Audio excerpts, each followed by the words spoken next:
அதிமுக பாஜக அந்த கூட்டணியிலே வந்து கூட்டணி ஆட்சி குறித்த மாறுபட்ட கருத்துக்கள் இருக்கு. சமீபத்தில் கூட திருநெல்வேலி வந்தப்ப அண்ணாமலை வந்து சொல்லியிருந்தாரு இபிஎஸ்ஐ முதல்வர் ஆக்குவோம்னு. அந்த பேச்சு கூட அந்த கூட்டணி ஆட்சி பற்றி எதுவும் கேள்விகள் வந்துடக்கூடாது அப்படின்னு அதை வந்து திசை திருப்புறதுக்கான பேச்சு தான் அப்படின்னு திரு கேசி பழனிசாமி போன்றவர்கள் வந்து சொல்றாங்க. அதாவது கூட்டணி ஆட்சி அப்படின்ற கேள்வி வந்துடக்கூடாதுன்றதுனால தான் அண்ணாமலை வந்து இப்படி இபிஎஸ்ஐ முதல்வர் ஆக்குவோம்னு சொல்றாரு அப்படின்னு சொல்லுவாங்க சொல்லிகிட்டே இருப்பாங்க. கேசி பழனிசாமி போன்றவர்கள் பேசிக்கிட்டே இருப்பாங்க. ஏன்னா அவருக்கு வேறு வேலை இல்லை. ஏதாவது நிருபர்கள் தொலைக்காட்சி பேட்டியில் பேசிக்கிட்டே இருக்கார். அவர் யாருக்காக பேசுகிறாரு, எதுக்காக பேசுகிறாரு, ஏன் பேசுகிறாருன்னு யாருக்கும் புரியாது. அது கேசி பழனிசாமி நல்ல நண்பர் எனக்கு.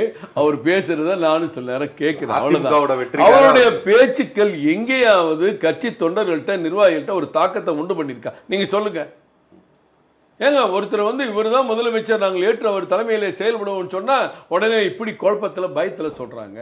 அதுக்கு பிறகு சொல்றாரு எடப்பாடி அண்ணன் பழனிசாமி அவர்கள் முதலமைச்சராக உசுரை கொடுத்து பாடுபடுவோம்னு அண்ணாமலை அவர்கள் சொன்னாங்களே, அதுக்கு என்ன சொல்ல போறாரு? வேற ஒரு காரணம் சொல்ல போறாரு. இப்படி காரணம் சொல்லிட்டு அலையிறதுக்கு நிறைய பேர் இருக்காங்க சார். ஆச்சி ராயல் குலோப் ஜாமுன் பேக்ஸ் 1 வாங்கினால் 1 இலவசம்.